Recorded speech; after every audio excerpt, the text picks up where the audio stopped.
ನಮಸ್ಕಾರ. ಮುಖ್ಯಾಂಶಗಳು. ನಾಳೆಯಿಂದ ಆಸಿಯಾನ್ ಭಾರತ ಶೃಂಗಸಭೆ, ವರ್ಚುವಲ್ ವೇದಿಕೆಯಲ್ಲಿ ಪ್ರಧಾನಿ ನರೇಂದ್ರ ಮೋದಿ ಭಾಗಿ.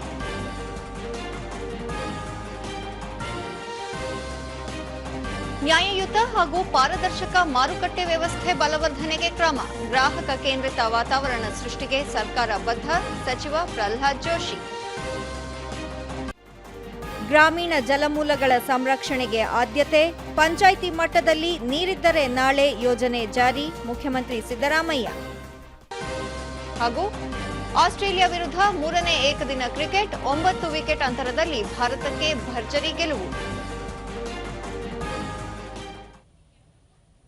ವಾರ್ತೆಗಳ ವಿವರ. ಮಲೇಷ್ಯಾದ ಕೌಲಾಲಂಪುರದಲ್ಲಿ ನಾಳೆಯಿಂದ 3 ದಿನಗಳ 47ನೇ ಆಸಿಯಾನ್ ಶೃಂಗಸಭೆ ನಡೆಯಲಿದೆ. ಪ್ರಧಾನಿ ನರೇಂದ್ರ ಮೋದಿ ಅವರು ವರ್ಚುವಲ್ ಮೂಲಕ ನಾಳೆ ಶೃಂಗಸಭೆಯಲ್ಲಿ ಭಾಗವಹಿಸಿ ಭಾಷಣ ಮಾಡಲಿದ್ದಾರೆ. ಪ್ರಧಾನಿ ಅವರು ಇತ್ತೀಚೆಗೆ ಶೃಂಗಸಭೆ ಸಂಬಂಧ ಮಲೇಷ್ಯಾದ ಪ್ರಧಾನಿ ಅನ್ವರ್ ಇಬ್ರಾಹಿಂ ಅವರೊಂದಿಗೆ ದೂರವಾಣಿ ಮೂಲಕ ಸಮಾಲೋಚನೆ ನಡೆಸಿದ್ದರು. ಅಲ್ಲದೆ ಆಸಿಯಾನ್ ಅಧ್ಯಕ್ಷತೆ ವಹಿಸಿರುವ ಮಲೇಷ್ಯಾಕ್ಕೆ ಅಭಿನಂದನೆಗಳನ್ನು ಸಲ್ಲಿಸಿ ಶೃಂಗಸಭೆಗೆ ಶುಭ ಕೋರಿದ್ದರು. ಆಸಿಯಾನ್ ಭಾರತ ಶೃಂಗಸಭೆಯಲ್ಲಿ ತಾವು ವರ್ಚುವಲ್ ರೂಪದಲ್ಲಿ ಭಾಗವಹಿಸುವುದನ್ನು ಎದುರು ನೋಡುತ್ತಿದ್ದೇನೆ ಮತ್ತು ಆಸಿಯಾನ್ ಭಾರತ ಸಮಗ್ರ ಕಾರ್ಯತಾಂತ್ರಿಕ ಪಾಲುದಾರಿಕೆಯನ್ನು ಮತ್ತಷ್ಟು ಬಲವರ್ಧನೆಗೊಳಿಸುವ ಚಿಂತನೆ ನಡೆದಿದೆ ಎಂದು ಪ್ರಧಾನಿ ಹೇಳಿದ್ದರು.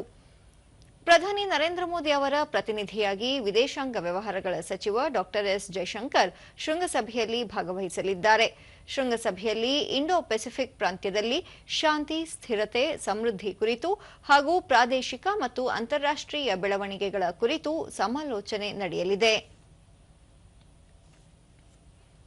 ದೀಪಾವಳಿ ಹಬ್ಬದ ಸಂದರ್ಭದಲ್ಲಿ 13,000ಕ್ಕೂ ಅಧಿಕ ವಿಶೇಷ ರೈಲು ಸೇವೆ ಕಲ್ಪಿಸಲಾಗಿದ್ದು, 1,05,00,000ಕ್ಕೂ ಅಧಿಕ ಜನರು ರೈಲ್ವೆ ಮೂಲಕ ಪ್ರಯಾಣ ಕೈಗೊಂಡಿದ್ದಾರೆ ಎಂದು ರೈಲ್ವೆ ಸಚಿವ ಅಶ್ವಿನಿ ವೈಷ್ಣವ್ ತಿಳಿಸಿದ್ದಾರೆ.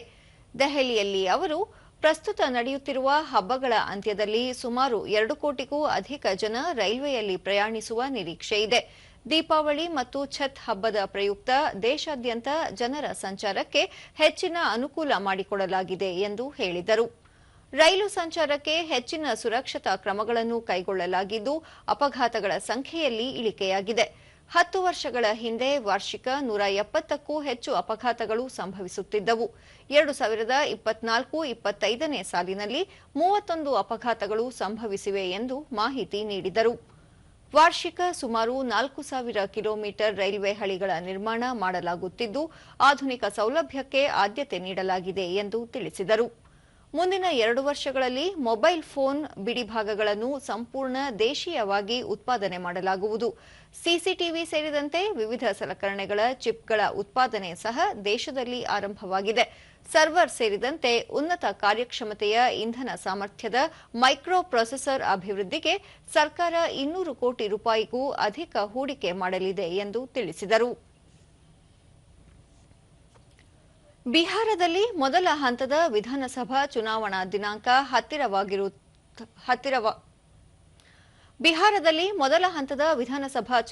ದಿನಾಂಕ ಹತ್ತಿರವಾಗುತ್ತಿರುವಂತೆಯೇ ಪ್ರಚಾರ ಕಾರ್ಯ ಬಿರುಸುಗೊಂಡಿದೆ. ಎನ್ಡಿಎ ಹಾಗೂ ಮಹಾಘಟಬಂಧನ್ನ ನಾಯಕರು ಬಿರುಸಿನ ಪ್ರಚಾರ ಕಾರ್ಯದಲ್ಲಿ ತೊಡಗಿದ್ದಾರೆ. 18 ಜಿಲ್ಲೆಗಳ 121 ವಿಧಾನಸಭಾ ಕ್ಷೇತ್ರಗಳಲ್ಲಿ ನವೆಂಬರ್ 6ರಂದು ಮತದಾನ ನಡೆಯಲಿದೆ. ಈ ಕ್ಷೇತ್ರಗಳಲ್ಲಿ ತಾರಾ ಪ್ರಚಾರಕರು ಮತದಾರರ ಮನವೊಲಿಕೆಯಲ್ಲಿ ತೊಡಗಿದ್ದಾರೆ. ಪ್ರಚಾರದಲ್ಲಿ ಪ್ರಮುಖವಾಗಿ ಅಭಿವೃದ್ಧಿ, ಕಾನೂನು ಸುವ್ಯವಸ್ಥೆ, ನಿರುದ್ಯೋಗ ಮತ್ತು ವಲಸೆ ಮತ್ತಿತರ ವಿಷಯಗಳ ಪ್ರಮುಖವಾಗಿ ಚರ್ಚೆಯಾಗುತ್ತಿವೆ. ಬಿಜೆಪಿಯ ಹಿರಿಯ ನಾಯಕ ಹಾಗೂ ಕೇಂದ್ರ ಸಚಿವ ಅಮಿತ್ ಶಾ ಸತತ 2ನೇ ದಿನವಾದ ಇಂದು ಸಹ ಪ್ರಚಾರ ಕಾರ್ಯ ಮುಂದುವರೆಸಿದ್ದಾರೆ.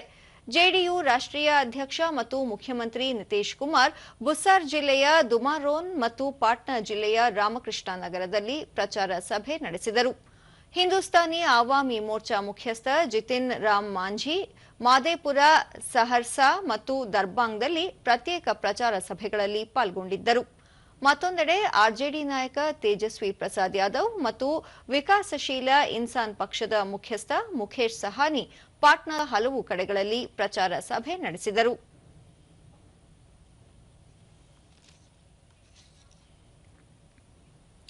ಕೇಂದ್ರ ಗೃಹ ಸಚಿವ ಅಮಿತ್ ಶಾ ಅವರಿಂದು ಬಿಹಾರದ ಖಗರಿಯಾ, ಮುಂಗೇರ್ ಹಾಗೂ ನಳಂದಾದಲ್ಲಿ ಚುನಾವಣಾ ಪ್ರಚಾರ ಸಭೆ ನಡೆಸಿದರು. ಈ ವೇಳೆ ಅವರು ಎನ್ಡಿಎ ಸರ್ಕಾರ ಬಿಹಾರದ ಜಂಗಲ್ ರಾಜ್ ವಾತಾವರಣಕ್ಕೆ ಮುಕ್ತಿ ನೀಡಿ ಬಿಹಾರವನ್ನು ಭ್ರಷ್ಟಾಚಾರದಿಂದ ಮುಕ್ತಗೊಳಿಸಿದೆ. ಪ್ರಧಾನಿ ನರೇಂದ್ರ ಮೋದಿ ಬಿಹಾರದ ಅಭಿವೃದ್ಧಿಗೆ ಶ್ರಮಿಸುತ್ತಿದ್ದಾರೆ ಎಂದು ಹೇಳಿದರು. ದೇಶದಿಂದ ನಕ್ಸಲ್ ಚಟುವಟಿಕೆಯನ್ನು ನಿರ್ಮೂಲನೆಗೊಳಿಸಲು ಕೇಂದ್ರ ಸರ್ಕಾರ ಕಟ್ಟುನಿಟ್ಟಿನ ಕ್ರಮ ಕೈಗೊಂಡಿದ್ದು, ಬಿಹಾರವನ್ನು ನಕ್ಸಲ್ ಮುಕ್ತಗೊಳಿಸುವಲ್ಲಿ ಶ್ರಮಿಸುತ್ತಿದೆ ಎಂದು ತಿಳಿಸಿದರು. ರಸ್ತೆ ಸಂಪರ್ಕ ಸೇರಿದಂತೆ ವಿವಿಧ ಯೋಜನೆಗಳಿಗೆ ಎನ್ಡಿಎ ಸರ್ಕಾರ ಮುನ್ನುಡಿ ಬರೆದಿದೆ. ಉದ್ಯೋಗ ಸೃಷ್ಟಿಗೆ ಆದ್ಯತೆ ನೀಡಿದೆ. ಕಳೆದ 10 ವರ್ಷಗಳಲ್ಲಿ ನಡೆದ ಚುನಾವಣಾ ಸಮಯದಲ್ಲಿ ಯಾವುದೇ ಹಿಂಸಾಚಾರ ನಡೆದಿಲ್ಲ. ಇದು ರಾಜ್ಯ ಸುರಕ್ಷಿತವಾಗಿರುವುದಕ್ಕೆ ಸಾಕ್ಷಿಯಾಗಿದೆ. ಆರ್ಜೆಡಿ ಅಧಿಕಾರಕ್ಕೆ ಬಂದಲ್ಲಿ ಮತ್ತೊಮ್ಮೆ ಕಾನೂನು ಸುವ್ಯವಸ್ಥೆ ಹದಗೆಡಲಿದೆ ಎಂದು ಹೇಳಿದರು. अयोध्या में राम मंदिर बनना चाहिए था या नहीं बनना चाहिए था? अरे जोर से बोलो, बनना चाहिए था या नहीं बनना चाहिए था? 550 साल से बाबर ने तोड़ा, तब से रामलल्ला को टेंट में बिठाए रखे. मोदी जी ने 2019 में मंदिर का भूमि पूजन भी किया और उसका प्राण प्रतिष्ठा कर कर जय श्री राम कर दिया. मित्रों, जय श्री राम. ಕೇಂದ್ರ ಆಹಾರ ಮತ್ತು ನಾಗರಿಕ ಪೂರೈಕೆ ಹಾಗೂ ಗ್ರಾಹಕ ವ್ಯವಹಾರಗಳ ಸಚಿವ ಪ್ರಹ್ಲಾದ್ ಜೋಶಿ ಗೋವಾದಲ್ಲಿ ಇಂದು ಕಾನೂನು ಮಾಪನ ಶಾಸ್ತ್ರ ನಿಯಂತ್ರಕರ ರಾಷ್ಟ್ರೀಯ ಸಮ್ಮೇಳನವನ್ನು ಉದ್ಘಾಟಿಸಿದರು. ಈ ಸಂದರ್ಭದಲ್ಲಿ ಗೋವಾ ಮುಖ್ಯಮಂತ್ರಿ ಡಾ ಪ್ರಮೋದ್ ಸಾವಂತ್ ಉಪಸ್ಥಿತರಿದ್ದರು. ಬಳಿಕ ಪ್ರಹ್ಲಾದ್ ಜೋಶಿ ದೇಶದಲ್ಲಿ ನ್ಯಾಯಯುತ ಹಾಗೂ ಪಾರದರ್ಶಕ ಮಾರುಕಟ್ಟೆ ವ್ಯವಸ್ಥೆಯನ್ನು ಬಲಪಡಿಸುವಲ್ಲಿ ಕೇಂದ್ರ ಸರ್ಕಾರ ಬದ್ಧವಾಗಿದೆ. ಗ್ರಾಹಕರಿಗೆ ವಿಶ್ವಾಸಾರ್ಹ ಮಾರುಕಟ್ಟೆ ವಾತಾವರಣವನ್ನು ನಿರ್ಮಿಸಲು ಹಲವಾರು ಉಪಕ್ರಮಗಳನ್ನು ಪರಿಚಯಿಸಲಾಗಿದೆ. ಗ್ರಾಹಕ ಕೇಂದ್ರಿತ ತಂತ್ರಜ್ಞಾನ ಚಾಲಿತ ವಾತಾವರಣವನ್ನು ಸೃಷ್ಟಿಸುವಲ್ಲಿ ಸರ್ಕಾರ ಬದ್ಧವಾಗಿದೆ ಎಂದರು. ಪ್ರಧಾನಿ ನರೇಂದ್ರ ಮೋದಿ ನೇತೃತ್ವದಲ್ಲಿ ಕೇಂದ್ರ ಸರ್ಕಾರ ಗ್ರಾಹಕರ ರಕ್ಷಣೆಗೆ ಮೊದಲ ಆದ್ಯತೆ ನೀಡಿದ್ದು, ಇದೇ ವೇಳೆ ಸುಗಮ ವಹಿವಾಟು ಹಾಗೂ ಅನುಕೂಲತೆಯೊಂದಿಗೆ ಪ್ರಗತಿಯನ್ನು ಸಾಧಿಸುವ ಸಮತೋಲನಕ್ಕೆ ಒತ್ತು ನೀಡಲಾಗಿದೆ ಎಂದು ಹೇಳಿದರು. 2047ರ ವೇಳೆಗೆ ವಿಕಸಿತ ಭಾರತ ನಿರ್ಮಾಣದ ಗುರಿಯತ್ತ ಹೆಜ್ಜೆ ಇಟ್ಟಿದ್ದು, ಪ್ರಧಾನಿ ನರೇಂದ್ರ ಮೋದಿ ನಾಯಕತ್ವದಲ್ಲಿ ದೇಶ 3ನೇ ಅತಿದೊಡ್ಡ ಆರ್ಥಿಕತೆ ಹೊಂದಿದ ರಾಷ್ಟ್ರವಾಗುವತ್ತ ದಾಪುಗಾಲು ಇಟ್ಟಿದೆ ಎಂದು ತಿಳಿಸಿದರು. by 2047 we should stand equal to them. means हमको बहुत काम करना है. इसको मन में इनको सदैव रख के हमको आगे बढ़ना है. ये मोदी जी का इच्छा है. ರಾಜ್ಯದಲ್ಲಿ ಬಿಜೆಪಿ ಜೆಡಿಎಸ್ ಮೈತ್ರಿ ಅಬಾಧಿತ ಎಂದು ಕೇಂದ್ರ ಸಚಿವ ಹಾಗೂ ಜೆಡಿಎಸ್ ರಾಜ್ಯಾಧ್ಯಕ್ಷ ಎಚ್ಡಿ ಕುಮಾರಸ್ವಾಮಿ ಬೆಂಗಳೂರಿನಲ್ಲಿಂದು ಹೇಳಿದ್ದಾರೆ. ಬಿಜೆಪಿ ಜೆಡಿಎಸ್ ಸರ್ಕಾರದ ಅವಧಿಯಲ್ಲಿ ರಾಜ್ಯದಲ್ಲಿ ಜನಮೆಚ್ಚುವ ಆಡಳಿತವನ್ನು ನೀಡಿದ್ದೇವೆ. ಎರಡೂ ಪಕ್ಷಗಳ ನಡುವೆ ಯಾವುದೇ ಗೊಂದಲವಿಲ್ಲ. ಮೈತ್ರಿ ಮುಂದುವರಿಯಲಿದೆ ಎಂದು ತಿಳಿಸಿದ್ದಾರೆ. ರಾಜ್ಯದಲ್ಲಿ ಮಳೆಯಿಂದ ಹಲವು ಕಡೆ ಅಪಾರ ಪ್ರಮಾಣದ ಬೆಳೆ ಹಾನಿಯಾಗಿದ್ದು, ಪರಿಹಾರ ನೀಡುವಲ್ಲಿ ರಾಜ್ಯ ಸರ್ಕಾರ ವಿಫಲವಾಗಿದೆ. ಮಳೆಯಿಂದ ಬೆಳೆ ಹಾನಿಯ ಕುರಿತು ಕೇಂದ್ರ ಸರ್ಕಾರಕ್ಕೆ ವರದಿ ಸಲ್ಲಿಸಿಲ್ಲ ಎಂದು ಹೇಳಿದರು. ತಾವು ಮುಖ್ಯಮಂತ್ರಿಯಾಗಿದ್ದ ಅವಧಿಯಲ್ಲಿ ರಾಜ್ಯದಲ್ಲಿ 9 ಕೈಗಾರಿಕಾ ಕ್ಲಸ್ಟರ್ ಆರಂಭ ಮಾಡಲಾಗಿತ್ತು. ಇದರಿಂದ ಲಕ್ಷಾಂತರ ಜನರಿಗೆ ಉದ್ಯೋಗ ನೀಡುವ ಉದ್ದೇಶವಿತ್ತು. ಆದರೆ ಆ ಯೋಜನೆಯನ್ನು ರಾಜ್ಯ ಸರ್ಕಾರ ಮುಂದುವರೆಸಿಲ್ಲ. ಜೊತೆಗೆ ಬೆಂಗಳೂರು ಸೇರಿದಂತೆ ರಾಜ್ಯದ ವಿವಿಧ ಭಾಗಗಳಲ್ಲಿ ರಸ್ತೆ ಗುಂಡಿ ಮುಚ್ಚಿಲ್ಲ ಎಂದು ಅವರು ಹೇಳಿದರು. ರಾಜ್ಯದಲ್ಲಿ ಬಿ ಖಾತೆಯಿಂದ ಎ ಖಾತಾಗೆ ಪರಿವರ್ತನೆ ಮಾಡಿಕೊಳ್ಳಲು ಸರ್ಕಾರ ಜನರಿಗೆ ಅವಕಾಶ ಮಾಡಿಕೊಟ್ಟಿದ್ದು, ಇದು ಜನರಿಂದ ಮತ್ತೊಮ್ಮೆ ಹಣ ಮಾಡುವ ಉದ್ದೇಶ ಎಂದು ಹೇಳಿದರು. ಈಗ ನೀವು 5% ಟ್ಯಾಕ್ಸ್ ಹಾಕಿದ್ರೆ ಅದಕ್ಕೆ 5% ಅಂದ್ರೆ ಅವನಿಗ ಸಾಲ ತಗೊಂಡು ಪ್ರೈವೇಟ್ ಅಲ್ಲೋ ಎಲ್ಲ ಒಂದು 3 ಲಕ್ಷ 4 ಲಕ್ಷ ತಗೊಂಡು ಮನೆ ಕಟ್ಕೊಂಡವನೇ.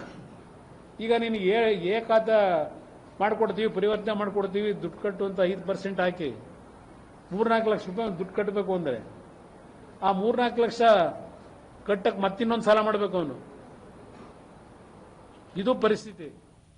ದೇಶಾದ್ಯಂತ ಕಳೆದ ಸೆಪ್ಟೆಂಬರ್ 21ರಿಂದ ನಡೆಯುತ್ತಿರುವ ವಿಕಸಿತ ಭಾರತಕ್ಕೆ ಯುವ ಶಕ್ತಿಯನ್ನು ಸಜ್ಜುಗೊಳಿಸುವ ಸಂಸತ್ ಖೇಲ್ ಮಹೋತ್ಸವದ ಭಾಗವಾಗಿ ಕೆಆರ್ ಪುರಂನಲ್ಲಿಂದು ನಡೆದ ಕ್ರೀಡಾ ಮಹೋತ್ಸವಕ್ಕೆ ಕೇಂದ್ರ ಅತಿ ಸಣ್ಣ ಮತ್ತು ಮಧ್ಯಮ ಕೈಗಾರಿಕಾ ಖಾತೆ ರಾಜ್ಯ ಸಚಿವೆ ಶೋಭಾ ಕರಂದ್ಲಾಜೆ ಚಾಲನೆ ನೀಡಿದರು.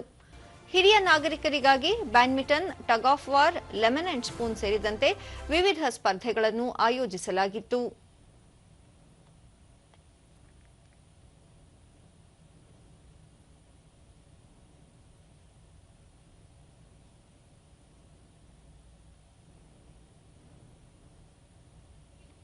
ಬಳಿಕ ಶೋಭಾ ಕರಂದ್ಲಾಜೆ ಯುವಜನತೆ ಕ್ರೀಡೆಯತ್ತ ಹೆಚ್ಚು ಆಸಕ್ತಿ ತೋರಿಸಬೇಕು, ಇದಕ್ಕೆ ಪೋಷಕರ ಸಹಕಾರ ಅತ್ಯಗತ್ಯ. ಪೋಷಕರು ಮಕ್ಕಳನ್ನು ಕ್ರೀಡೆಯಲ್ಲಿ ತೊಡಗಿಸಿಕೊಳ್ಳಲು ಉತ್ತೇಜನ ನೀಡಬೇಕು. ಕ್ರೀಡೆಯಲ್ಲಿ ಪಾಲ್ಗೊಳ್ಳುವುದರಿಂದ ದೈಹಿಕ ಸದೃಢತೆ ಕಾಪಾಡಿಕೊಳ್ಳಲು ಸಹಕಾರಿಯಾಗಲಿದೆ. ಯುವ ಜನಾಂಗ ಸದೃಢವಾಗಿದ್ದರೆ ದೇಶ ಸದೃಢವಾಗಿರುತ್ತದೆ ಎಂಬ ಆಶಯದೊಂದಿಗೆ ಪ್ರಧಾನಿ ನರೇಂದ್ರ ಮೋದಿ ಅವರು ಫಿಟ್ ಇಂಡಿಯಾ ಅಭಿಯಾನ ಆರಂಭಿಸಿದ್ದಾರೆ. ಇದರಲ್ಲಿ ಪ್ರತಿಯೊಬ್ಬರೂ ಪಾಲ್ಗೊಳ್ಳಬೇಕು ಎಂದು ಹೇಳಿದರು.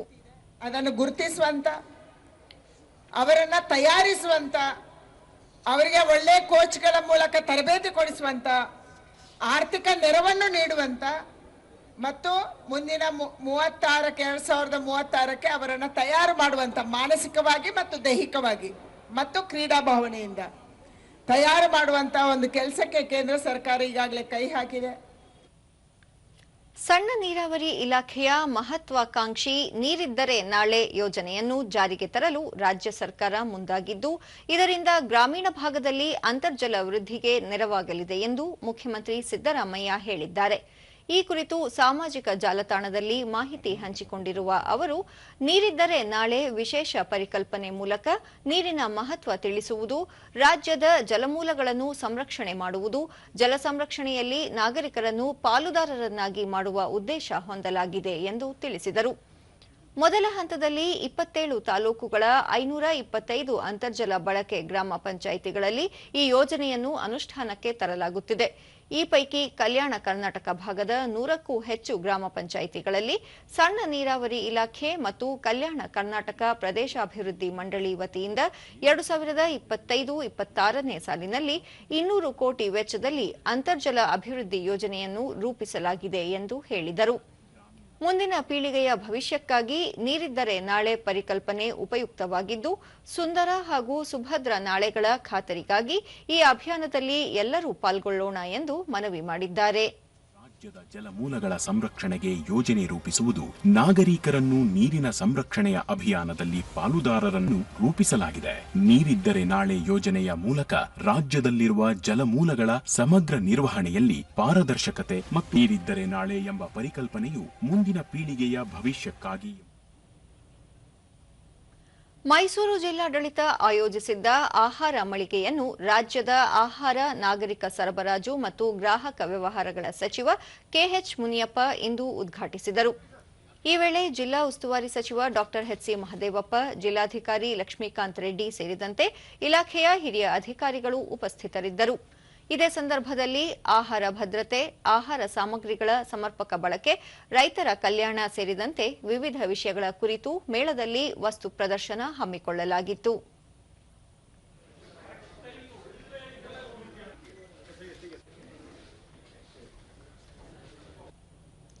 ಬಳಿಕ ಕೆಎಚ್ ಮುನಿಯಪ್ಪ, ರಾಜ್ಯದಲ್ಲಿ ಬಿಪಿಎಲ್ ಕಾರ್ಡ್ದಾರರಿಗೆ 10 ಕೆಜಿ ಅಕ್ಕಿ ವಿತರಿಸುತ್ತಿದ್ದು, ಈ ವ್ಯವಸ್ಥೆಯನ್ನು ಬದಲಿಸಿ 5 ಕೆಜಿ ಅಕ್ಕಿ, ಇನ್ನುಳಿದ 5 ಕೆಜಿಯಲ್ಲಿ ಬೇಳೆಕಾಳು, ಎಣ್ಣೆ, ಉಪ್ಪು ಮತ್ತು ಸಕ್ಕರೆ ಸೇರಿ ಒಟ್ಟು 10 ಕೆಜಿಯ ಪೌಷ್ಟಿಕ ಆಹಾರ ನೀಡಲು ತೀರ್ಮಾನಿಸಲಾಗಿದೆ. ಶೀಘ್ರದಲ್ಲೇ ಈ ವ್ಯವಸ್ಥೆ ಜಾರಿಗೆ ಬರಲಿದೆ. ರಾಜ್ಯದ 4,50,00,000 ಫಲಾನುಭವಿಗಳು ಈ ಯೋಜನೆಯ ಲಾಭ ಪಡೆಯಲಿದ್ದಾರೆ ಎಂದು ಹೇಳಿದರು. ಒಂದು ನಿರ್ಣಯವನ್ನು ಮಾಡಿದ್ದೀವಿ, ಅದೆಲ್ಲ ಪ್ರೋಸೆಸ್ ಆಗ್ತಾ ಇದೆ. ಸುಮಾರು 1 ತಿಂಗಳಾದ ಮೇಲೆ ಅದನ್ನು ಜಾರಿಗೆ ತಂದರೆ ಸಾಮಾನ್ಯ ಜನರಿಗೆ, ಬಡ ಕುಟುಂಬಗಳಿಗೆ ಪೌಷ್ಟಿಕ ಆಹಾರವನ್ನು ಕೊಡಬೇಕಂತ ಚಿಂತನೆಯನ್ನು ಮಾಡಿ ಮಾನ್ಯ ಮುಖ್ಯಮಂತ್ರಿಗಳು ಇಂಥ ದಿಟ್ಟ ತೀರ್ಮಾನ ತೆಗೆದುಕೊಂಡಿದ್ದಾರೆ. ಡಾ ಎಚ್.ಸಿ. ಮಹದೇವಪ್ಪ, ಅಕ್ಕಿ ಬದಲಿಗೆ ಎಣ್ಣೆ, ಕಾಳು ಪೂರೈಕೆ ಮಾಡಲು ಸರ್ಕಾರ ಮುಂದಾಗಿರುವುದು ಸ್ವಾಗತಾರ್ಹ. ಫಲಾನುಭವಿಗಳಿಗೆ ಆಹಾರ ಪೂರೈಕೆ ಇದರ ಉದ್ದೇಶ. ಪಡಿತರ ಚೀಟಿಯಲ್ಲಿ ಯಾವುದೇ ಸಮಸ್ಯೆ ಕಂಡುಬಂದಲ್ಲಿ ಸಂಬಂಧಪಟ್ಟ ಅಧಿಕಾರಿಗಳನ್ನು ಸಂಪರ್ಕಿಸಬಹುದು ಎಂದರು. ಇಡೀ ಕ್ಯಾಬಿನೆಟ್ ಅದಕ್ಕೆ ಬೆಂಬಲವಾಗಿ ಜನಪರವಾಗಿದೆ, ಬಡವರ ಪರವಾಗಿದೆ, ಎಲ್ಲ ಮಾಡಿದೆ. ಅವರು ಏನು ತರ್ತಾರೆ ಅವರು ಸಾಮಾನ್ಯವಾಗಿ ಜನಪರ ಇರ್ತದೆ, ಬಡವರ ಪರ ಇರ್ತದೆ. ಜಿಲ್ಲಾಡಳಿತ, ಜಿಲ್ಲಾ ಪಂಚಾಯಿತಿ, ಯುವ ಸಬಲೀಕರಣ ಮತ್ತು ಕ್ರೀಡಾ ಇಲಾಖೆ, ನಿಮ್ಹ್ಯಾನ್ಸ್, ರಾಜ್ಯ ಯುವ ಸಂಘಗಳ ಒಕ್ಕೂಟ ಸೇರಿದಂತೆ ವಿವಿಧ ಸಂಸ್ಥೆಗಳ ಆಶ್ರಯದಲ್ಲಿ ಗದಗದಲ್ಲಿಂದು ಆಯೋಜಿಸಿದ್ದ ಜಿಲ್ಲಾ ಮಟ್ಟದ ಯುವಜನೋತ್ಸವ, ಜೀವನ ಕೌಶಲ್ಯ ತರಬೇತಿ ಮತ್ತು ಯುವ ಕಾರ್ಯಾಗಾರವನ್ನು ಜಿಲ್ಲಾ ಉಸ್ತುವಾರಿ ಸಚಿವ ಎಚ್.ಕೆ. ಪಾಟೀಲ್ ಉದ್ಘಾಟಿಸಿದರು. ಈ ವೇಳೆ ಜಿಲ್ಲಾ ಪೊಲೀಸ್ ವರಿಷ್ಠಾಧಿಕಾರಿ ಜಗದೀಶ್ ರೋಹನ್, ಅಪರ ಜಿಲ್ಲಾಧಿಕಾರಿ ದುರುಗೇಶ್, ಖಾತರಿ ಅನುಷ್ಠಾನ ಸಮಿತಿಯ ಅಧ್ಯಕ್ಷ ಅಶೋಕ್ ಮಂದಾನಿ, ರಾಜ್ಯ ಯುವ ಸಂಘಗಳ ಒಕ್ಕೂಟದ ಅಧ್ಯಕ್ಷ ರವಿಕಾಂತ್ ಅಂಗಡಿ ಸೇರಿದಂತೆ ಮತ್ತಿತರರು ಉಪಸ್ಥಿತರಿದ್ದರು. ಬಳಿಕ ಎಚ್.ಕೆ. ಪಾಟೀಲ್, ಯುವಜನೋತ್ಸವದಂತಹ ಕಾರ್ಯಕ್ರಮ ಯುವ ಸಮುದಾಯದಲ್ಲಿ ಹುಮ್ಮಸ್ಸು ತುಂಬಿ ಹತ್ತಾರು ಕನಸುಗಳನ್ನು ಕಾಣಲು ಹಾಗೂ ಭವಿಷ್ಯ ರೂಪಿಸಲು ಮೆಟ್ಟಿಲಾಗಬೇಕಾಗಿದೆ. ಯುವಜನೋತ್ಸವ ಜೀವನ ಕೌಶಲ್ಯ ತರಬೇತಿಯನ್ನು ನೀಡುವ ಅರ್ಥಪೂರ್ಣ ಕಾರ್ಯಕ್ರಮ. ಜೊತೆಗೆ ಜನಪದ ಹಾಗೂ ಗ್ರಾಮೀಣ ಸೊಗಡಿನ ಕಲೆ, ಸಂಸ್ಕೃತಿ, ಸಾಹಿತ್ಯವನ್ನು ರಕ್ಷಿಸುವ ಅವಶ್ಯಕತೆ ಇದೆ ಎಂದು ಅವರು ಹೇಳಿದರು. ಕೌಶಲ್ಯ ತರಬೇತಿ ಮತ್ತು ಯುವ ಕಾರ್ಯಾಗಾರ ಏನಿದೆ ಅರ್ಥಪೂರ್ಣವಾಗಿ ಇದು ಕಾರ್ಯಾಗಾರ ಆಗಬೇಕು, ತರಬೇತಿ ಆಗಬೇಕು ಅಂತೇಳಿ ಹಾರೈಸಿದೆ. ದೂರದರ್ಶನದೊಂದಿಗೆ ವಿದ್ಯಾರ್ಥಿನಿ ಪೂಜಾ ಅಶೋಕ್ ಹಡಪದ, ಯುವಜನೋತ್ಸವಗಳು ಗ್ರಾಮೀಣ ಪ್ರತಿಭೆಗಳನ್ನು ಪ್ರೋತ್ಸಾಹಿಸಲು ಸಹಕಾರಿಯಾಗಲಿದೆ ಎಂದು ಹೇಳಿದರು. ನಾವು 2ನೇ ವರ್ಷ ಫಂಕ್ಷನ್ ಮಾಡ್ತಿರೋದು. ನಮ್ಮಂಥ ಕಲೆಗಳಿಗೆ ಪ್ರೋತ್ಸಾಹವನ್ನು ನೀಡಬೇಕೆಂದು ವಿನಂತಿಸಿಕೊಳ್ಳುತ್ತೇನೆ. ಮತ್ತೋರ್ವ ವಿದ್ಯಾರ್ಥಿನಿ ಪವಿತ್ರ, ಯುವಜನೋತ್ಸವ ಯುವ ಪ್ರತಿಭೆಗಳ ಅನಾವರಣಕ್ಕೆ ನೆರವಾಗಿದೆ ಎಂದು ಹೇಳಿದರು. ಅದರ ಹೆಸರು ಬೆಳಗೆದ ನಾಣ್ಯರ ನೆನೆಯಲ್ಲಿ ಹಾಡು. ಈ ಹಾಡು ಮೂಲತಃ ತ್ರಿಪದಿಯಿಂದ ಬಂದಿದೆ. ನಮ್ಮಂಥ ಕಲಾವಿದರಿಗೆ ಸರ್ಕಾರ ಮತ್ತು ಜನರು ಪ್ರೋತ್ಸಾಹಿಸಬೇಕಾಗಿ ವಿನಂತಿ. ಜಾನಪದ ಕಲಾವಿದ ಮಂಜು ಮಾದರ ಕೆಂಚಮ್ಮ, ಯುವಜನೋತ್ಸವದಲ್ಲಿ ಜನಪದ ಕಲಾ ಪ್ರಕಾರಗಳ ಪ್ರದರ್ಶನದ ಜೊತೆಗೆ ಕಥಕ್ ನೃತ್ಯ ಪ್ರದರ್ಶನವೂ ನಡೆಯಿತು. ಯುವಜನೋತ್ಸವಗಳು ಯುವಕರಿಗೆ ಸ್ಫೂರ್ತಿದಾಯಕವಾಗಿದೆ ಎಂದು ತಿಳಿಸಿದರು. ಈ ರೀತಿ ಸರ್ಕಾರ ಮಾಡ್ತಾ ಇದ್ರೆ ಯುವಕರು ಒಂದು ತಮ್ಮದೇ ಆದಂಥ ಕಲೆಯನ್ನು ಹೊರಗೆ ಹಾಕಬಹುದು. ನಮ್ಮ ಹೆಸರು ಮಂಜುನಾಥ್ ಮಾದರ್ ಅಂತ. ನಮ್ಮದು ಶ್ರೀ ಕೆಂಚಮ್ಮದೇವಿ ಜನಪದ ಕಲಾ ತಂಡ ಅಡವಿಸ್ ಮಹಾಪುರ. ನಾವು ಜನಪದ ಗೀತೆ ಹಾಡಿದ್ವಿ. ಇದೇ ಸಂದರ್ಭದಲ್ಲಿ ಜನಪದ ಕಲಾ ತಂಡಗಳಿಂದ ಪ್ರದರ್ಶನ ನಡೆಯಿತು.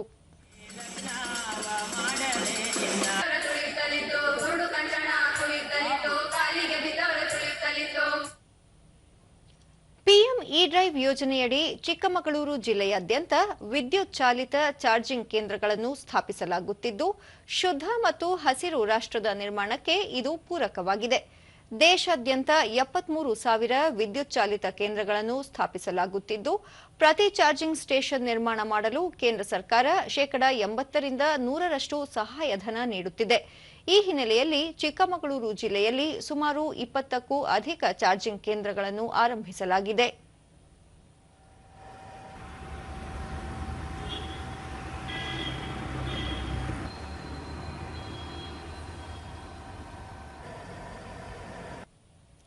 ದೂರದರ್ಶನದೊಂದಿಗೆ ಗ್ರಾಹಕ ಚರಣ್ ಮಾತನಾಡಿ, ತಾವು 3 ವರ್ಷದಿಂದ ಇವಿ ದ್ವಿಚಕ್ರ ವಾಹನ ಬಳಕೆ ಮಾಡುತ್ತಿದ್ದು, 3 ವರ್ಷದ ಕೆಳಗೆ ಚಾರ್ಜಿಂಗ್ ಪಾಯಿಂಟ್ಗಳ ಅಭಾವವಿತ್ತು. ಈಗ ನಗರದ 10 ಕಡೆಗಳಲ್ಲಿ ಇವಿ ಚಾರ್ಜಿಂಗ್ ಪಾಯಿಂಟ್ಗಳು ಲಭ್ಯವಿದೆ. ಇದರಿಂದ ವಿದ್ಯುತ್ ಚಾಲಿತ ವಾಹನ ಬಳಕೆದಾರರಿಗೆ ಅನುಕೂಲವಾಗಿದೆ ಎಂದು ಹೇಳಿದರು. ಚಾರ್ಜಿಂಗ್ ವೆಹಿಕಲ್ಗಳ ಬಳಕೆ ಜಾಸ್ತಿ ಆಗುತ್ತೆ ಮತ್ತು ಅದಕ್ಕೆ ಸಂಬಂಧಪಟ್ಟ ಅದೇ ಥರದ್ದು ಈ ಪೊಲ್ಯೂಷನ್ ಆಗಲಿ ಮತ್ತು ಇನ್ನೊಂದು ಏನಾಗಲಿ ಅದು ಯಾವುದಕ್ಕೂ ಆಗಲ್ಲ.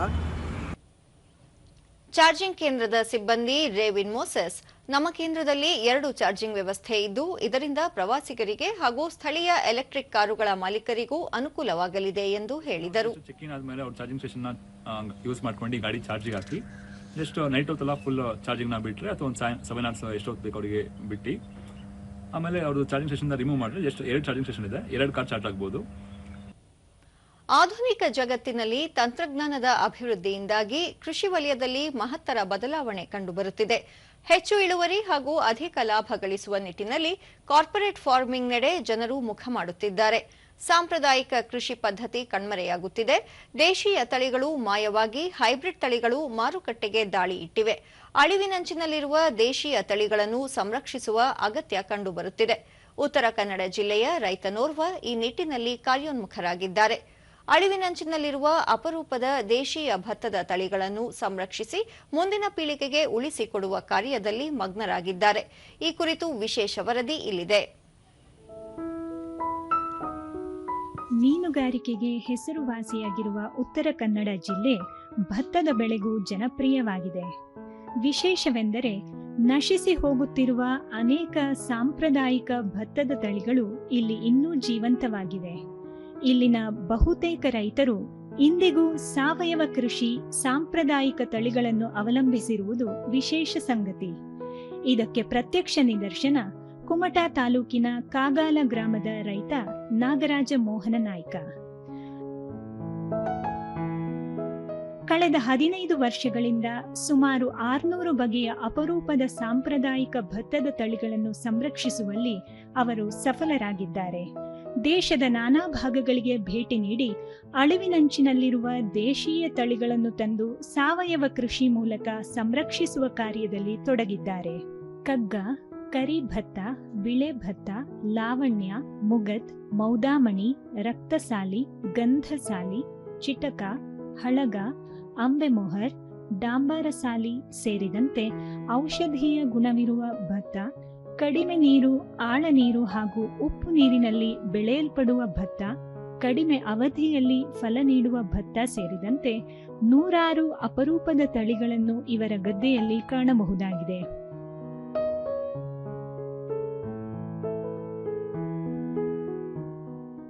ನಾಗರಾಜ ಮೋಹನ್ ನಾಯ್ಕ ಅವರ ಜಮೀನು ಭತ್ತದ ತಳಿಯ ಸಂರಕ್ಷಣೆ ಜೊತೆಗೆ ಸುತ್ತಮುತ್ತಲಿನ ರೈತರು ಹಾಗೂ ಕೃಷಿ ವಿದ್ಯಾರ್ಥಿಗಳ ಅಧ್ಯಯನ ಕೇಂದ್ರವೂ ಆಗಿದೆ.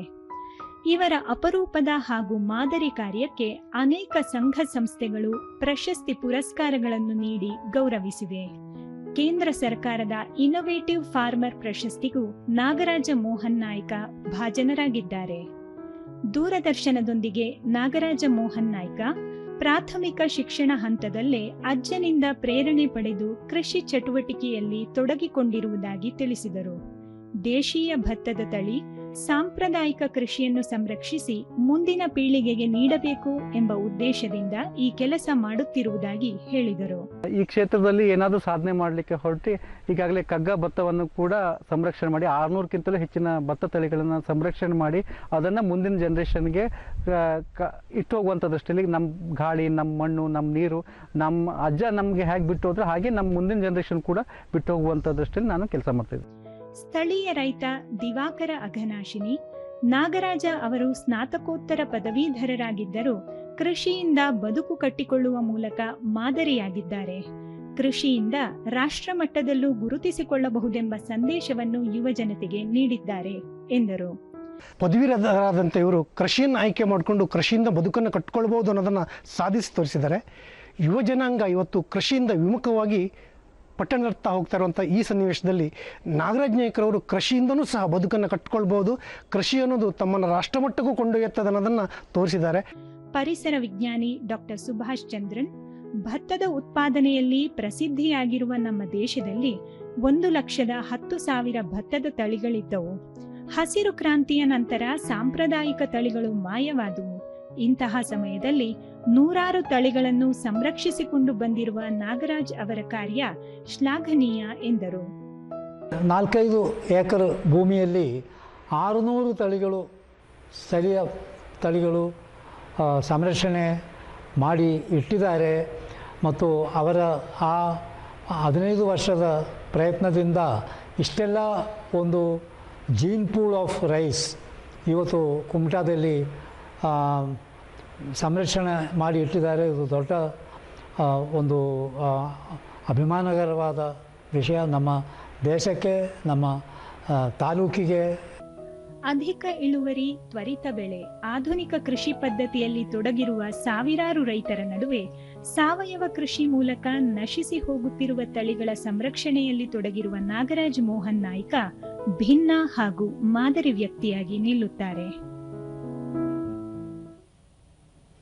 ಪ್ರಧಾನಿ ನರೇಂದ್ರ ಮೋದಿ ಅವರು ನಾಳೆ ಬೆಳಗ್ಗೆ 11 ಗಂಟೆಗೆ ಆಕಾಶವಾಣಿಯ ಮನ್ ಕಿ ಬಾತ್ ಕಾರ್ಯಕ್ರಮದಲ್ಲಿ ದೇಶದ ಜನತೆಯನ್ನುದ್ದೇಶಿಸಿ ಮಾತನಾಡಲಿದ್ದಾರೆ. ಇದು ಮನದ ಮಾತು ಬಾನುಲಿ ಭಾಷಣದ 127ನೇ ಸಂಚಿಕೆಯಾಗಿದ್ದು, ಈ ಕಾರ್ಯಕ್ರಮ ದೂರದರ್ಶನ ಹಾಗೂ ಆಕಾಶವಾಣಿಯ ಎಲ್ಲ ವಾಹಿನಿಗಳು, ಆಲ್ ಇಂಡಿಯಾ ರೇಡಿಯೋ ನ್ಯೂಸ್ ಜಾಲತಾಣ, ನ್ಯೂಸ್ ಆನ್ ಏರ್ ಮೊಬೈಲ್ ಆಪ್ನಲ್ಲಿ ಬಿತ್ತರಗೊಳ್ಳಲಿದೆ. ಅಲ್ಲದೆ ಎಐಆರ್ ನ್ಯೂಸ್, ಡಿಡಿ ನ್ಯೂಸ್, ಪ್ರಧಾನಮಂತ್ರಿ ಕಾರ್ಯಾಲಯ ಹಾಗೂ ವಾರ್ತಾ ಮತ್ತು ಪ್ರಸಾರ ಸಚಿವಾಲಯದ ಯೂಟ್ಯೂಬ್ ವಾಹಿನಿಗಳಲ್ಲಿ ನೇರ ಪ್ರಸಾರವಾಗಲಿದೆ. ಹಿಂದಿ ಅವತರಣಿಕೆಯ ನಂತರ ಪ್ರಾದೇಶಿಕ ಭಾಷೆಗಳಲ್ಲೂ ಈ ಕಾರ್ಯಕ್ರಮ ಪ್ರಸಾರವಾಗಲಿದೆ.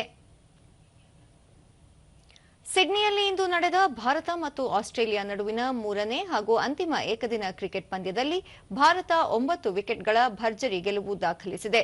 ಆಸ್ಟ್ರೇಲಿಯಾ ನೀಡಿದ್ದ 237 ರನ್ಗಳ ಗುರಿ ಬೆನ್ನತ್ತಿದ ಭಾರತ 1 ವಿಕೆಟ್ ಕಳೆದುಕೊಂಡು 69 ಬಾಲ್ಗಳು ಬಾಕಿ ಇರುವಂತೆಯೇ ಗೆಲುವಿನ ನಗೆ ಬೀರಿತು. ರೋಹಿತ್ ಶರ್ಮಾ ಅಜೇಯ 121, ವಿರಾಟ್ ಕೊಹ್ಲಿ ಅಜೇಯ 74 ರನ್ ಗಳಿಸಿ ಗೆಲುವಿಗೆ ಕಾರಣರಾದರು.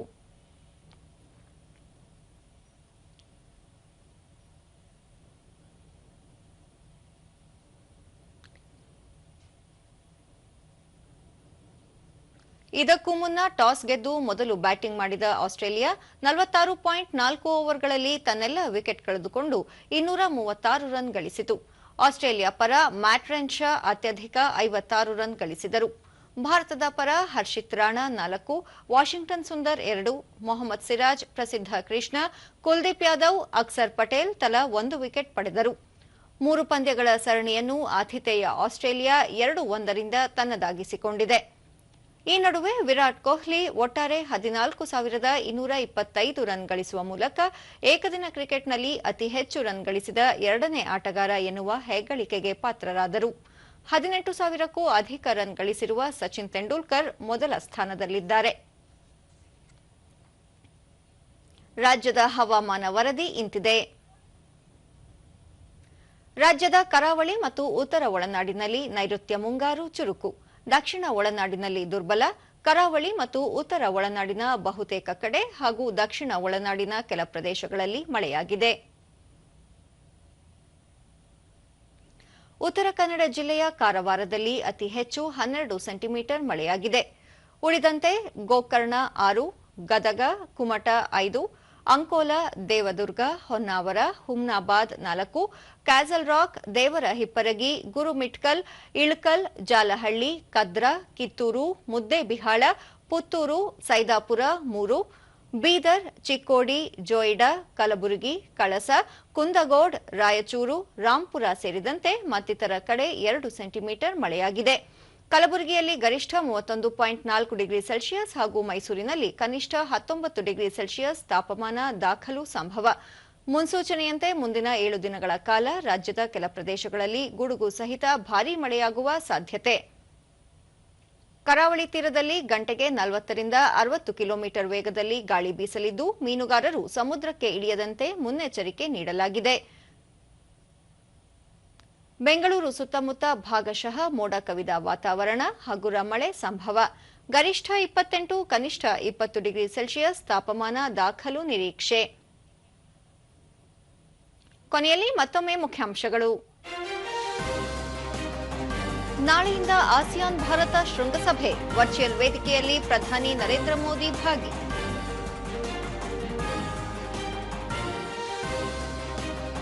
ನ್ಯಾಯಯುತ ಹಾಗೂ ಪಾರದರ್ಶಕ ಮಾರುಕಟ್ಟೆ ವ್ಯವಸ್ಥೆ ಬಲವರ್ಧನೆಗೆ ಕ್ರಮ, ಗ್ರಾಹಕ ಕೇಂದ್ರಿತ ವಾತಾವರಣ ಸೃಷ್ಟಿಗೆ ಸರ್ಕಾರ ಬದ್ಧ, ಸಚಿವ ಪ್ರಹ್ಲಾದ್ ಜೋಶಿ. ಗ್ರಾಮೀಣ ಜಲಮೂಲಗಳ ಸಂರಕ್ಷಣೆಗೆ ಆದ್ಯತೆ, ಪಂಚಾಯಿತಿ ಮಟ್ಟದಲ್ಲಿ ನೀರಿದ್ದರೆ ನಾಳೆ ಯೋಜನೆ ಜಾರಿ, ಮುಖ್ಯಮಂತ್ರಿ ಸಿದ್ದರಾಮಯ್ಯ.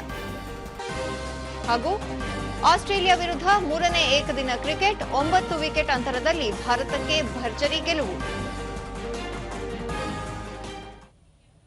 ವೀಕ್ಷಕರೇ, ನಮ್ಮ ವಾರ್ತಾ ಪ್ರಸಾರವನ್ನು ನೀವು ಡಿಡಿ ಚಂದನ ನ್ಯೂಸ್, ಯೂಟ್ಯೂಬ್, ಎಕ್ಸ್ ಖಾತೆ, ಫೇಸ್ಬುಕ್, ಇನ್ಸ್ಟಾಗ್ರಾಂ ಹಾಗೂ ವಾಟ್ಸ್ಆಪ್ ಮೂಲಕವೂ ವೀಕ್ಷಿಸಬಹುದು. ನಮ್ಮ ಮುಂದಿನ ವಾರ್ತಾ ಪ್ರಸಾರ ರಾತ್ರಿ 9 ಗಂಟೆಗೆ. ನಮಸ್ಕಾರ.